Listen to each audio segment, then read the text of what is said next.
Yeah, do so. No.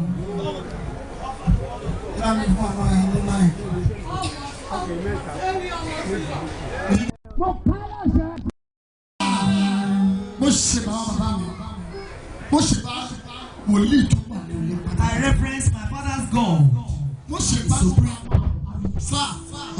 All the priests of God. I honor all the watchmen and all our mothers, prophets and prophetess. No wonder that above nation.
I give glory to God of our fathers that gave me opportunity to be a partaker on this high glorious calling.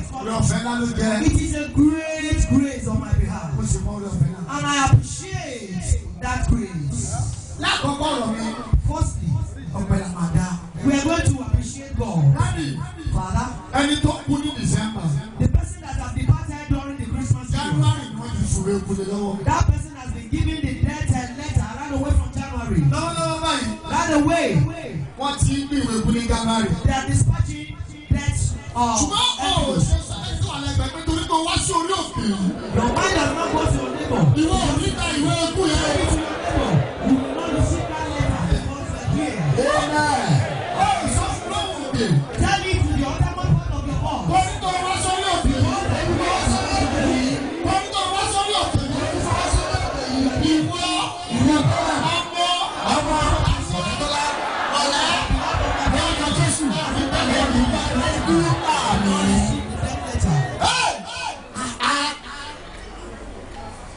will not but render a song.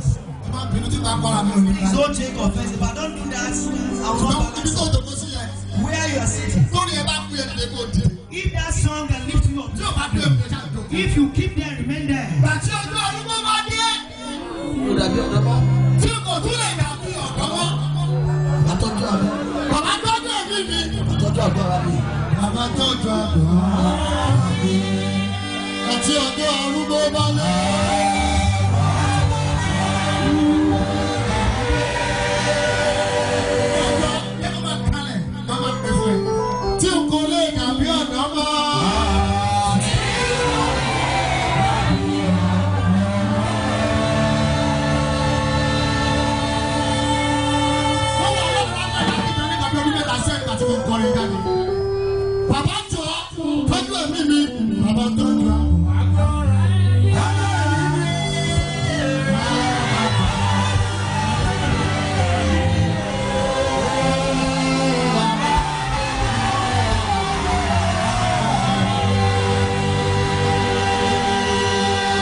I don't know the essence of God buoyancy in your life. But if you offer that prayer, one thing that tarnish prayer, ask me what is it? Conscience. Conscience. If I ask you to bring what you are up to appreciate God, you brush off the bigger denomination, and you want to establish. You take the least money or service. If your conscience condemn you of what you are bringing, the prayer is failed already. You just do ordinary giving.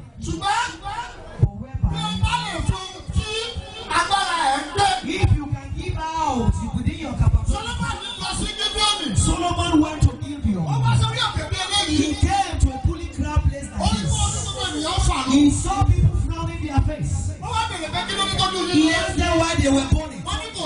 They said there was no money. What you expect? No food, nobody has taken anything. He sent the messenger to the city, and I had money. Bring 1,000 food, 1,000 gold, 1,000 sheep, a can of gas, 1,000 food, 1,000 trailer of rice.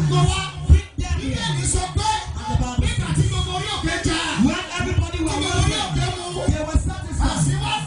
Now they established themselves. The law asked the Lord, this kind of that's it. He never said anything. He normally always said something. He was so angry.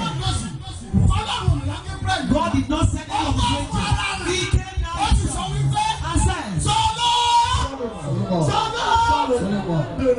said, ask me what you desire.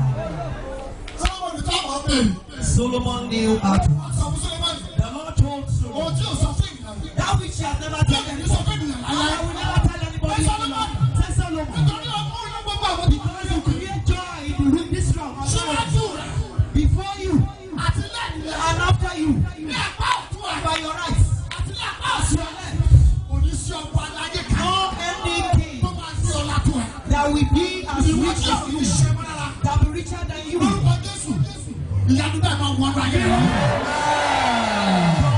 Miracle manifested. He proclaimed that word of God. He offered a sacrifice.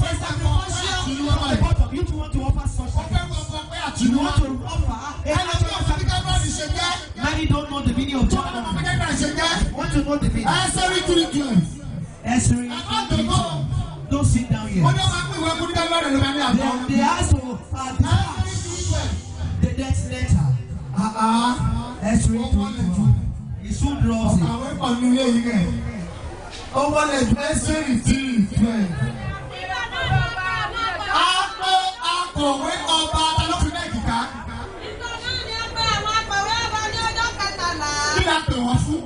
why were they invited?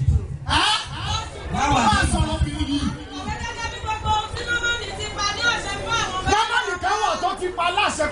there was a particular number that had declared you one year. About 4 nights ago, who get load? I the carrier. Who get load? I the carrier. Who get load? I the carrier. Who get load? I the carrier. Every owner of people who is shared by fire. You know what I call? I want to believe that serious sickness.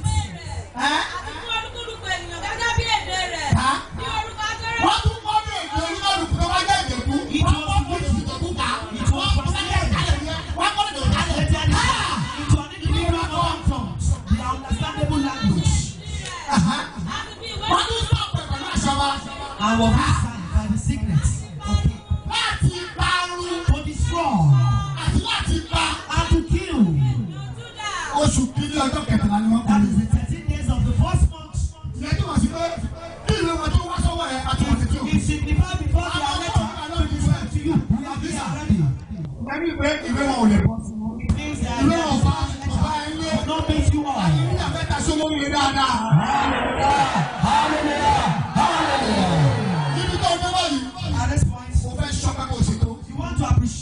of your size. I don't know your level. But God told Samuel, you look man, but I search the heart. As your size, according to your capability.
For people to come and show appreciation.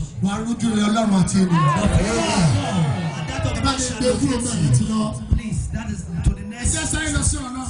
Let's quickly examine the word of God. My God is great. Wonderful and miraculous. Once they declare a word, it is established. I want you to have one belief. I'm not decreeing for you or laying it on you. I'm standing here by the power commanded by me through all our Father here. Our Father has just prayed recently. You are still thinking there is a possibility with God. If you believe that with God all things are possible, a round of applause for that Lord. Something caused tear out of our Lord Jesus Christ. When he was told, despite my closeness with this family, they didn't know me. Open the tomb, that was the next thing. Open the tomb of Lazarus. You said it would have been stinking by now. Jesus burst into cry. You never knew me. I am that I am. He lifted up his hand. Jesus, He appreciates his creator. God, I thank you. You listen to me. You believe in the presence of people here. You will do again. He declared a word. Let the people know you are the one that sent me.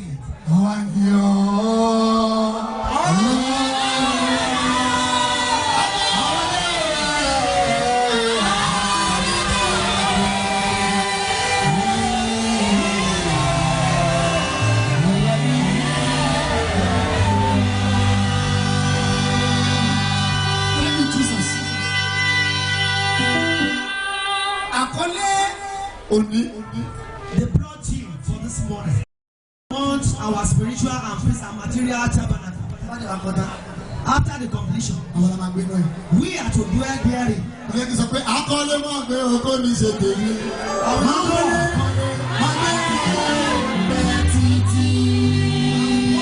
Join my neighbor.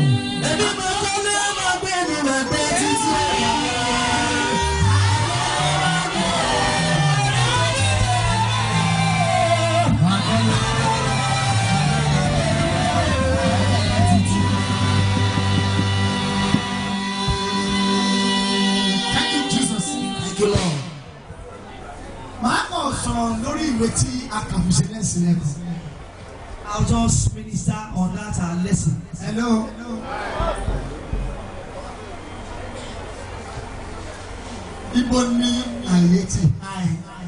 Of which area you are being titrated or cut short. I will utter it as an explanatory word.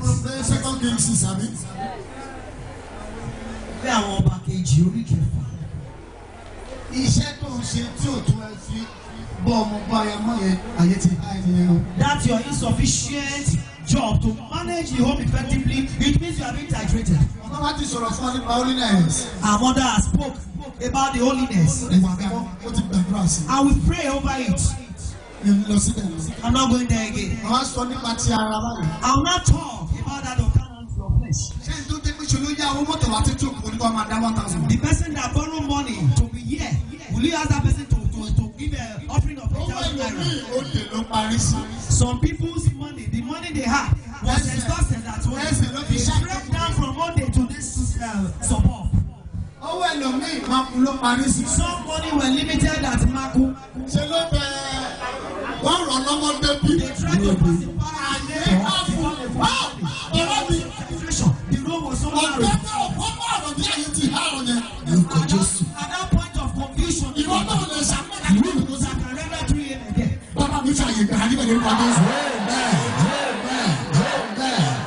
Lord creates room for you. This very scripture. There was no space. They gathered themselves in order to make an arrangement how to be enlarged. I love explanation. I love the simplicities. They gathered the people of God. One person. When you are so close, who did you open your matter to? Who are your counselors? You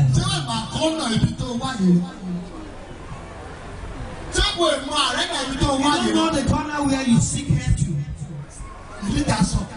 Elijah said, was there no God in Israel that make you king to go and make a party if you are to die? This death, you will die that death. Because when the time, the road was so tight for you, where did you turn out to for help? A watchman said, when the road was so tight, he said his crown to his God. Come and touch him. At this kind of place.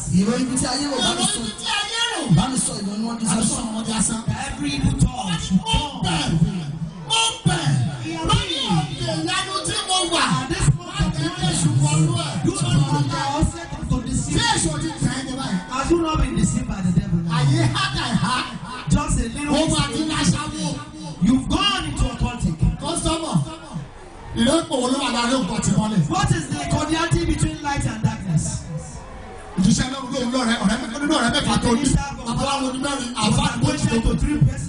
One herbalist and two all those ritualists or whatever. Those you call them those who doesn't know Christ. The space they went before the man of God. Whatever God don't know the beginning, he will never enter at the middle. He will not participate at the middle. He will not put in at the middle. David says at the beginning of his life, you are my God. You created me, you designed me, you know me before I born. You are the one that established the mark of my hand. Hello. Hello. Bless you in the name of Jesus. Amen. Go and meet the right person. The right person. We want to be enlarged. If that be the case. We are penniless. For that very particular whosoever that happen to be a millionaire then. Whosoever that could have asked was the richest person in that city. They went before the man that beheld their axe. Man of God go on borrowing on lending. Now when people think of 3 times. Hello. Hello, sir. After borrowing of the axe, the owner told them, he put them a condition. If you lost it, I'll kill your head. Even many members will go for it. They came into alliance and agree. They signed. I pray. Not push you to the wall. You are chosen for spirit. You are chosen for spiritual assignment. If you follow spiritual way, you will overshadow the worldly whatever. Your friend may make a money ritual. You that was born in the house of born of spirit. It's not part of it. It can't work for you. Don't do it. They borrowed the axe. They went into the forest. They plied through the river. They started hewing the tree. They now hew up to 5. Iron removed from the cord that attached the axe. They watch one another. We are in trouble. Even the superior leader was so afraid because they borrowed it on condition. It was borrowed on condition. The member cry out, prophet, never you disgrace yourself. Many have flattered their calling. Even they are not operating in the way they ought. Your work is mixed up. You don't even know where you belong. You don't know your exact location. My friend. That's not the kind of calling you are the election you have been elected. Some lost their elects. They lost their calling. Listen. They ran in. Hey, prophets.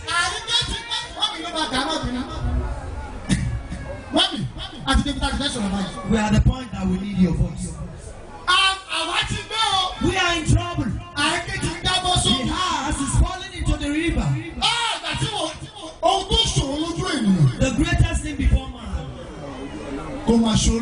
is very easy before the Creator. It's you that think it's over. Isaiah prophesied to Hezekiah that you are going. But by the time Hezekiah turned down his certificate, I read through that certificate.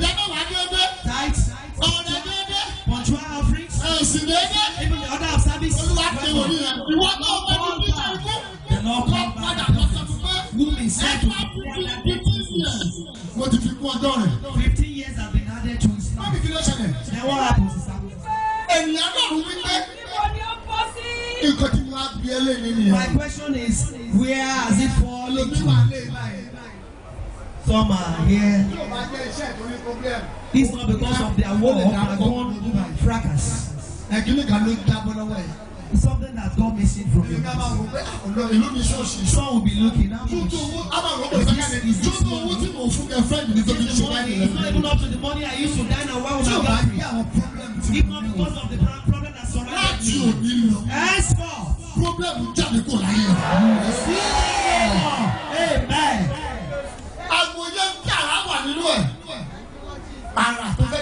That style design in you. You have a lot of design style. The devil knew it quite alright. If he could release that power, you appropriate the work of God. And he has caused and sworn. He swore never to populate the kingdom of God. Who is that mountain before Zerubbabel? Zerubbabel want to build house. Mountain stand there. Zerubbabel did not quarrel with Elazar. He never commanded the mountain. He went the rightful owner of that mountain. He told the creator of that mountain. He tied the highest mountain of the mountain. The great mysterious God. Are you not the one that said I should go? Say yes, I did. Look at mountain before. Hope you did not rest. You did not make noise with them. No, I don't say anything. Okay, let me talk.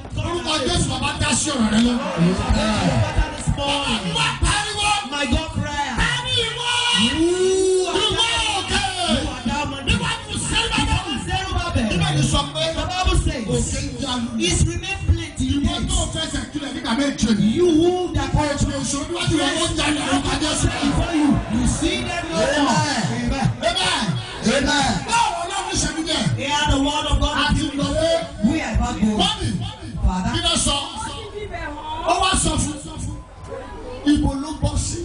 show me the particular point. Daddy, look at the very point. You will have expand. Because it drops. It means many has lost their job. The source of their income is no more there. Many companies has gone bankrupt. This is the time for restitution and restoration. What will bring this reconstruction? It is this work we are to do. If the Lord now renew your strength in your work, and you fail to appropriate and show what not left for you. But whatever I tell you, I want to give one testimony, big testimony. I'm saying nothing but the truth. I never knew I'd come here to be the mechanic in charge of my car. The day before yesterday, the motor fell into me. Mechanical fault. I called him. Yesterday, I have somebody that can witness me. He said, Pastor, I had a dream. Tell me the dream. I fear God. Father, I fear that God. It was I was standing but I faced the direction of the sea. The mechanic told me, he related the dream for me and it's coming to pass now. I called my children. I don't want to go and minister before the seaside. You don't get notified now. But to Lord be all authority. That's why I was confided. I have confidence. No, whatever I do, he shall come to pass. I don't like her thing. That's why I don't think it was her topics. He appealed to me that I should pray. And I told him, that's his name. This is mine. Your glory is wherever you place. If that be the case, I will offer a prayer unto you as the case. That's what gives me confidence to declare this word. If I know that the spirit of patience with his understanding, then the pattern says, this is my first word. You that are falling, now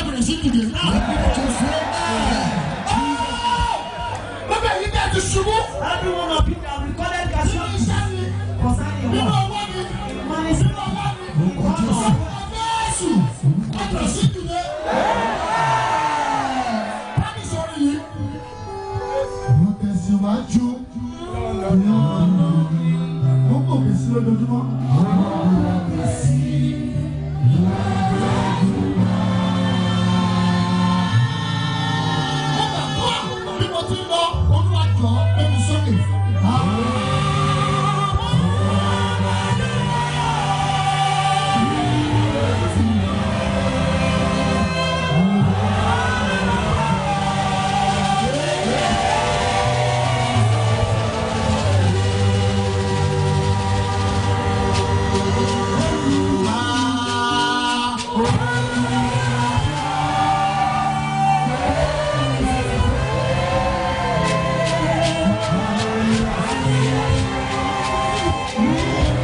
See all you both male and female in the presence of God.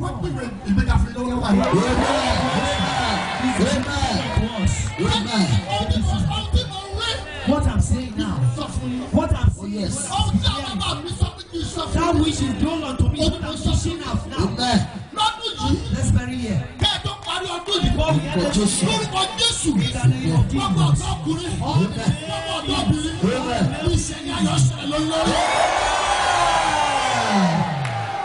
Beyond belief. Point your hands up this way. Say.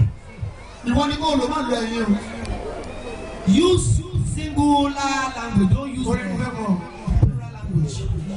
Don't pluralize it.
Oh yes. When this established promise of soberness, the belief is that we are going to, we are about to be 40. They believe we are going to be 40 or go wrong.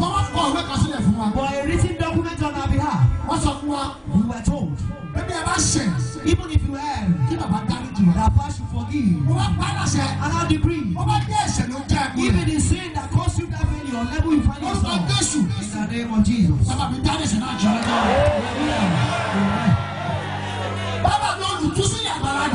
great deliverance. Hear what is said. We are what so many particulars. They pointed the place. Master Eda. This is the very point. What happened? Now come. Father order for a stick.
Ẹbí àtọmọ Bishop Olabode Goodluck olùwàlẹ̀ jáde tó wà wọlé sọ́kàn báyìí.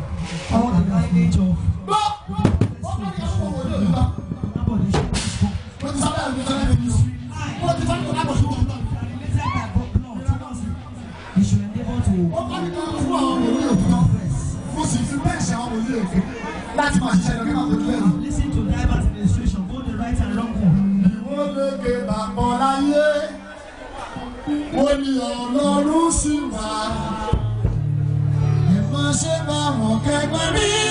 Ẹni Ọlọ́run tó bàjẹ́. Ẹni Ọlọ́run tó bàjẹ́.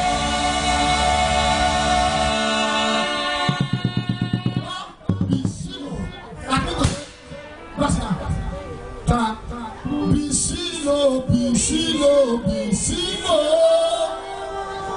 Ẹ̀mí wá o, ẹ̀mí wá o, ẹ̀mí wá o. Bìsílò, bìsílò, bìsílò, bìsílò.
I beseech you.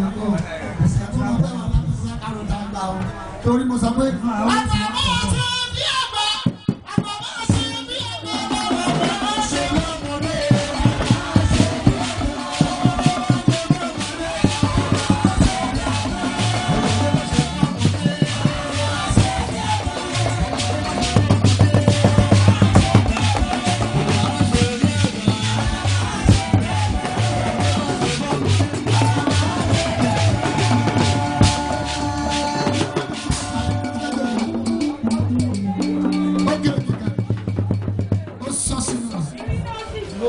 báwo ni irin ṣe mú igi jáde? How come? The short stick will heap up the iron. If not today, would you say is a diabolical method? Ọ̀rọ̀ bàbá mi lọ mú jáde. That is the power of the word. Ọ̀rọ̀ kájí pẹpẹ. Locate that weakness. That weakness out. Ọ̀rọ̀ káká ẹ̀dá káká The word that seeks every hidden ọ̀rọ̀ kájí ti kẹ́ ló ń kọ́ ẹ̀dá lọ́dún ọ̀hún. Ọ̀rọ̀ parí. Wọ́n pàṣẹ fún tó ṣàpilẹ̀ kẹta. Declare to you. Ọ̀rọ̀ náà ló pa ìrẹsì nípa tó sùn. Mami, kí ló ṣẹlẹ̀? Ó wí pé ó yá mú tiẹ̀. Now pick your own.